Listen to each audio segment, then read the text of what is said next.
ആകാശവാണി. നമസ്കാരം. പ്രാദേശിക വാർത്തകൾ വായിക്കുന്നത് ബിന്ദു വിനോദ്.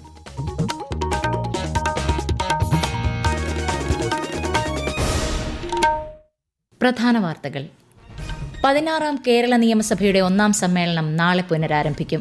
ഡെപ്യൂട്ടി സ്പീക്കർ തെരഞ്ഞെടുപ്പും നാളെ. സാക്ഷരത, വിദ്യാഭ്യാസം, ആരോഗ്യം എന്നീ മേഖലകളിൽ കേരളം ഏറെ മുന്നിലെന്ന് ഗവർണർ രാജേന്ദ്ര വിശ്വനാഥ് ആർലേക്കർ. 3 വർഷത്തിനുള്ളിൽ സംസ്ഥാനത്തെ പാൽ ഉൽപാദനം 1 കോടി ലിറ്ററാക്കുമെന്ന് മുഖ്യമന്ത്രി വി ഡി സതീശൻ. ലോക ക്ഷീര ദിനാചരണത്തിന്റെ സംസ്ഥാനതല ഉദ്ഘാടനം മുഖ്യമന്ത്രി നിർവഹിച്ചു. CMRLനെതിരെയുള്ള ED നടപടികൾ വെള്ളിയാഴ്ച വരെ നിർത്തിവെക്കാൻ ഹൈക്കോടതി ഉത്തരവ്. അപ്പീലിൽ വെള്ളിയാഴ്ച വിധി പറയും. സംസ്ഥാനത്ത് മഴ ശക്തി പ്രാപിക്കുന്നു. ഇന്ന് 9 ജില്ലകളിലും ലക്ഷദ്വീപിലും മഞ്ഞ ജാഗ്രത. കേരളം ലക്ഷദ്വീപ് തീരങ്ങളിൽ മത്സ്യബന്ധനത്തിന് വിലക്ക്. ഏഷ്യൻ അണ്ടർ-20 അത്ലറ്റിക്സ് ചാമ്പ്യൻഷിപ്പിൽ ഇന്ത്യയ്ക്ക് ചരിത്ര നേട്ടം. 19 മെഡലുകളുമായി ഇന്ത്യ പോയിന്റ് പട്ടികയിൽ 2ാം സ്ഥാനത്ത്. വാർത്തകൾ വിശദമായി. ഇന്ത്യ സന്ദർശനം തുടരുന്ന Myanmar president U Min Aung Hlaing പ്രധാനമന്ത്രി നരേന്ദ്രമോദിയുമായി ന്യൂഡൽഹിയിൽ കൂടിക്കാഴ്ച നടത്തി. വ്യാപാരം, സാമ്പത്തികം, പ്രതിരോധം ഉൾപ്പെടെയുള്ള വിഷയങ്ങൾ ചർച്ച ചെയ്തതായി വിദേശകാര്യ സെക്രട്ടറി വിക്രം മിശ്രി ന്യൂഡൽഹിയിൽ വാർത്താസമ്മേളനത്തിൽ പറഞ്ഞു. വിവിധ മേഖലകളിൽ സഹകരണം മെച്ചപ്പെടുത്താനും ധാരണയായി. 16ാം കേരള നിയമസഭയുടെ 1ാം സമ്മേളനം നാളെ പുനരാരംഭിക്കും. ഡെപ്യൂട്ടി സ്പീക്കറെ തെരഞ്ഞെടുക്കാനുള്ള വോട്ടെടുപ്പും നാളെ നടക്കും. LDFൽ നിന്ന് മുഹമ്മദ് മുഹസിൻ പത്രിക സമർപ്പിച്ചതോടെയാണ് വോട്ടെടുപ്പ് വേണ്ടിവന്നത്. ഷാനിമോൾ ഉസ്മാനാണ് UDF സ്ഥാനാർത്ഥി. ഡെപ്യൂട്ടി സ്പീക്കർ സ്ഥാനത്തേക്ക് മത്സരിക്കേണ്ടെന്നാണ് BJP തീരുമാനം.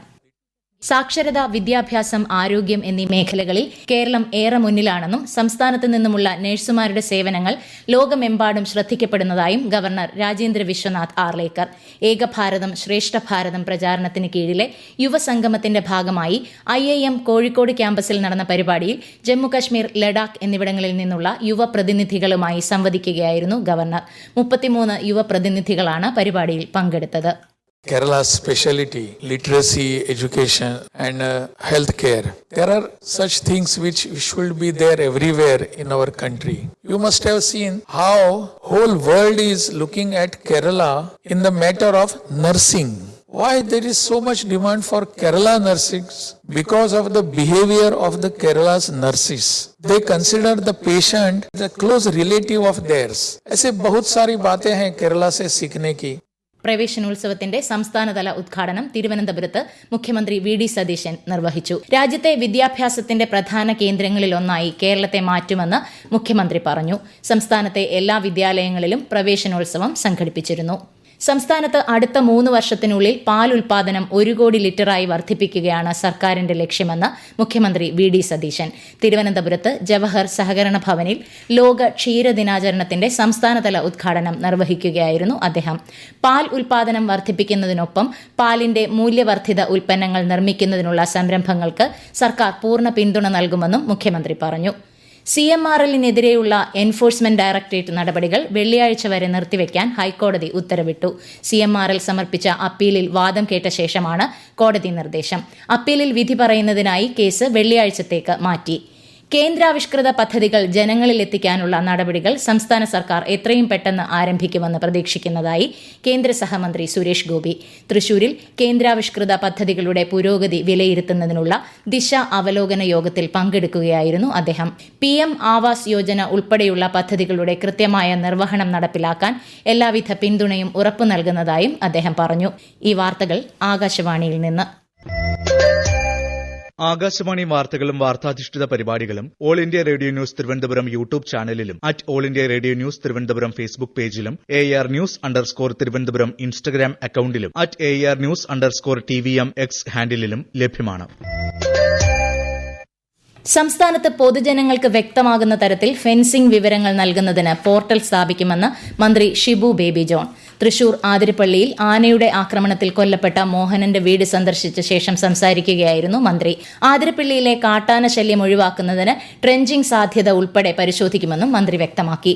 ഇതിന്റെ ഏറ്റവും കൂടുതൽ ക്രിട്ടിക്കൽ ആയിട്ടുള്ള ഏരിയ ഐഡന്റിഫൈ ചെയ്തിട്ട് അവിടെ 3 ടയർ ആയിട്ട് തന്നെ ഒന്ന് ആർട്ടിഫിഷ്യൽ ഇന്റലിജൻസിന്റെ ടൂൾസ് ഉപയോഗിച്ചുകൊണ്ട് ഫസ്റ്റ് ലെയർ ഓഫ് ഡിഫൻസ്, രണ്ടാമത് ഓവർ ഹാങ്ങിങ്, മൂന്നാമത് സോളാർ ഫെൻസ്, ഇതെല്ലാം കൂടെ ചേർന്നുള്ള ഒരു ഇതാണ്. അതല്ല ചില സ്ഥലങ്ങളിൽ ട്രെഞ്ച് ചെയ്യുക എന്നുള്ളത്. സംസ്ഥാനത്ത് മഴ ശക്തി പ്രാപിക്കുന്നു. ഇന്ന് പത്തനംതിട്ട, ആലപ്പുഴ, കോട്ടയം, ഇടുക്കി, എറണാകുളം, മലപ്പുറം, കോഴിക്കോട്, വയനാട്, കണ്ണൂർ ജില്ലകളിലും ലക്ഷദ്വീപിലും മഞ്ഞ ജാഗ്രതയാണ്. നാളെ 10 ജില്ലകളിൽ മഞ്ഞ ജാഗ്രത പ്രഖ്യാപിച്ചിട്ടുണ്ട്. മറ്റന്നാൾ മഴ അതിശക്തമാകാൻ സാധ്യതയുള്ളതിനാൽ 4 ജില്ലകളിൽ ഓറഞ്ച് ജാഗ്രത നൽകി. ഈ മാസം 4 വരെ കേരളം, ലക്ഷദ്വീപ് തീരങ്ങളിൽ മത്സ്യബന്ധനത്തിന് വിലക്കേർപ്പെടുത്തി. ജലനിരപ്പ് ക്രമീകരിക്കുന്നതിനായി ഭൂതത്താൻകെട്ട് ബാരേജിന്റെ ഷട്ടറുകൾ നാളെ മുതൽ ഘട്ടം ഘട്ടമായി ഉയർത്തും. പെരിയാറിൽ നീരൊഴുക്ക് കൂടാൻ സാധ്യതയുള്ള പശ്ചാത്തലത്തിൽ ജലനിരപ്പ് 30 മീറ്ററിന് താഴെയായി ക്രമീകരിക്കുന്നതിനാണ് ഷട്ടറുകൾ ഉയർത്തുന്നത്. സംസ്ഥാനത്ത് 52 ദിവസത്തെ ട്രോളിംഗ് നിരോധനം ഈ മാസം 9 അർദ്ധരാത്രി മുതൽ ആരംഭിക്കും. മത്സ്യങ്ങളുടെ പ്രജനനകാലം കണക്കിലെടുത്തുള്ള 52 ദിവസത്തെ നിരോധനം ജൂലൈ 31 വരെ തുടരും. ഹോങ്കോങ്ങിൽ നടന്ന 22ാമത് ഏഷ്യൻ അണ്ടർ 20 അത്ലറ്റിക്സ് ചാമ്പ്യൻഷിപ്പിൽ ഇന്ത്യയ്ക്ക് ചരിത്ര നേട്ടം. 10 സ്വർണവും 5 വെള്ളിയും 4 വെങ്കലവും അടക്കം 19 മെഡലുകളുമായി ഇന്ത്യ പോയിന്റ് പട്ടികയിൽ 2ാം സ്ഥാനം സ്വന്തമാക്കി. 30 പുരുഷന്മാരും 18 വനിതകളും അടക്കം 48 ഇന്ത്യൻ അത്ലറ്റുകളാണ് കഴിഞ്ഞ മാസം 28 മുതൽ 31 വരെ നടന്ന ടൂർണമെന്റിൽ പങ്കെടുത്തത്. സംസ്ഥാനത്ത് പുതുക്കിയ പാൽ വില പ്രാബല്യത്തിൽ. ലിറ്ററിന് 4 രൂപയാണ് വർദ്ധിച്ചത്. ഇതിൽ 3 രൂപ 35 പൈസ കർഷകർക്ക് ലഭിക്കുമെന്ന് മിൽമ അറിയിച്ചിരുന്നു. തൈരിന് കിലോയ്ക്ക് 10 രൂപയും വർദ്ധിക്കും. രാജ്യത്ത് 19 കിലോഗ്രാം വാണിജ്യ LPG സിലിണ്ടറിന്റെ വിലയിൽ വർധന. 42 രൂപ മുതൽ 53 രൂപ 50 പൈസ വരെയാണ് വർദ്ധിപ്പിച്ചത്. ഗാർഹിക പാചകവാതകത്തിന്റെ നിരക്കിൽ മാറ്റമില്ല. പശ്ചിമേഷ്യൻ സംഘർഷത്തെ തുടർന്നുണ്ടായ ആഗോള ഊർജ്ജ പ്രതിസന്ധിയുടെ പശ്ചാത്തലത്തിലാണ് വില വർധന. തിരുവനന്തപുരം അട്ടക്കുളങ്ങര ഗവൺമെന്റ് HS കെട്ടിടത്തിന്റെ മേൽക്കൂര തകർന്നു. അപകടത്തിൽ ആർക്കും പരിക്കില്ല. സ്കൂൾ ഓഫീസ് പ്രവർത്തിച്ചിരുന്ന കെട്ടിടത്തിലാണ് അപകടമുണ്ടായത്. സംഭവത്തിൽ വിദ്യാഭ്യാസ മന്ത്രി റിപ്പോർട്ട് തേടി. വീഴ്ചയുണ്ടെങ്കിൽ പരിശോധിക്കുമെന്നും മന്ത്രി അറിയിച്ചു. രാജ്യത്തെ ഓഹരി വിപണികളിൽ നഷ്ടം. സെൻസെക്സ് 508 പോയിന്റ് ഇടിഞ്ഞ് 74,267ലും നിഫ്റ്റി 165 പോയിന്റ് നഷ്ടത്തിൽ 23,383ലും വ്യാപാരം അവസാനിപ്പിച്ചു. സ്വർണ്ണവില കുറഞ്ഞു. പവന് 600 രൂപ താഴ്ന്ന് 1,14,560 രൂപയും ഗ്രാമിന് 14,320 രൂപയുമാണ് ഇന്നത്തെ വില. 10 സംസ്ഥാനങ്ങളിലായി ഒഴിവ് വരുന്ന 24 രാജ്യസഭാ സീറ്റുകളിലേക്കുള്ള തെരഞ്ഞെടുപ്പ് വിജ്ഞാപനം പുറപ്പെടുവിച്ചു. മുൻ പ്രധാനമന്ത്രി HD ദേവഗൌഡ, കേന്ദ്ര സഹമന്ത്രി ജോർജ് കുര്യൻ, രാജ്യസഭാ പ്രതിപക്ഷ നേതാവ് മല്ലികാർജ്ജുൻ ഖാർഗെ ഉൾപ്പെടെയുള്ളവരുടെ കാലാവധിയാണ് ഈ മാസം അവസാനിക്കുന്നത്. നീറ്റ് UG പുനഃപരീക്ഷ കമ്പ്യൂട്ടർ അധിഷ്ഠിത രീതിയിൽ നടത്തണമെന്ന ഹർജി പരിഗണിക്കാൻ വിസമ്മതിച്ച് സുപ്രീംകോടതി. പരീക്ഷ റദ്ദാക്കിയതിനെ തുടർന്ന് ദേശീയ പരീക്ഷാ ഏജൻസി നിരവധി വെല്ലുവിളികൾ നേരിടുന്ന സാഹചര്യത്തിൽ പുനഃപരീക്ഷ കമ്പ്യൂട്ടർ അധിഷ്ഠിത രീതിയിൽ നടത്തേണ്ടതില്ലെന്ന് ജസ്റ്റിസുമാരായ PS നരസിംഹയുടെയും അരവിന്ദ് കുമാറിന്റെയും ബെഞ്ച് വ്യക്തമാക്കി. കേസിന്റെ തുടർവാദം ജൂലൈ 27ലേക്ക് മാറ്റി. കേരളത്തിന്റെ സാമ്പത്തിക പരിവർത്തനത്തിന് ബാങ്കിംഗ് മേഖല പങ്കാളിയാകണമെന്ന് മുഖ്യമന്ത്രി VD സതീശൻ. തിരുവനന്തപുരത്ത് നടന്ന സംസ്ഥാനതല ബാങ്കേഴ്സ് സമിതിയുടെ അവലോകന യോഗത്തെ അഭിസംബോധന ചെയ്യുകയായിരുന്നു അദ്ദേഹം. കഴിഞ്ഞ സാമ്പത്തിക വർഷത്തിൽ കേരളത്തിലെ ബാങ്കിംഗ് മേഖല മികച്ച നേട്ടമാണ് കൈവരിച്ചതെന്നും മുഖ്യമന്ത്രി പറഞ്ഞു.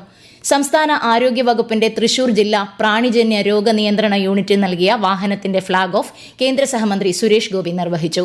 തൃശൂർ MPയുടെ ആസ്തി വികസന ഫണ്ട് ഉപയോഗിച്ചാണ് വാഹനം അനുവദിച്ചത്. ചടങ്ങിൽ ജില്ലാ കളക്ടർ ശിഖ സുരേന്ദ്രനിൽ നിന്ന് medical officer doctor Sreedevi TP താക്കോൽ ഏറ്റുവാങ്ങി. പ്രധാന വാർത്തകൾ വീണ്ടും. 16ാം കേരള നിയമസഭയുടെ 1ാം സമ്മേളനം നാളെ പുനരാരംഭിക്കും. ഡെപ്യൂട്ടി സ്പീക്കർ തെരഞ്ഞെടുപ്പും നാളെ. സാക്ഷരത, വിദ്യാഭ്യാസം, ആരോഗ്യം എന്നീ മേഖലകളിൽ കേരളം ഏറെ മുന്നിലെന്ന് ഗവർണർ രാജേന്ദ്ര വിശ്വനാഥ് ആർലേക്കർ. 3 വർഷത്തിനുള്ളിൽ സംസ്ഥാനത്തെ പാൽ ഉൽപാദനം 1 കോടി ലിറ്ററാക്കുമെന്ന് മുഖ്യമന്ത്രി VD സതീശൻ. ലോക ക്ഷീര ദിനാചരണത്തിന്റെ സംസ്ഥാനതല ഉദ്ഘാടനം മുഖ്യമന്ത്രി നിർവഹിച്ചു. CMRLനെതിരെയുള്ള ED നടപടികൾ വെള്ളിയാഴ്ച വരെ നിർത്തിവെക്കാൻ ഹൈക്കോടതി ഉത്തരവ്. അപ്പീലിൽ വെള്ളിയാഴ്ച വിധി പറയും. സംസ്ഥാനത്ത് മഴ ശക്തി പ്രാപിക്കുന്നു. ഇന്ന് 9 ജില്ലകളിലും ലക്ഷദ്വീപിലും മഞ്ഞ ജാഗ്രത. കേരളം, ലക്ഷദ്വീപ് തീരങ്ങളിൽ മത്സ്യബന്ധനത്തിന് വിലക്ക്. ഏഷ്യൻ അണ്ടർ 20 അത്ലറ്റിക്സ് ചാമ്പ്യൻഷിപ്പിൽ ഇന്ത്യയ്ക്ക് ചരിത്ര നേട്ടം. 19 മെഡലുകളുമായി ഇന്ത്യ പോയിന്റ് പട്ടികയിൽ 2ാം സ്ഥാനത്ത്. പ്രാദേശിക വാർത്തകൾ കഴിഞ്ഞു. അടുത്ത വാർത്താ പ്രക്ഷേപണം രാത്രി 7:25.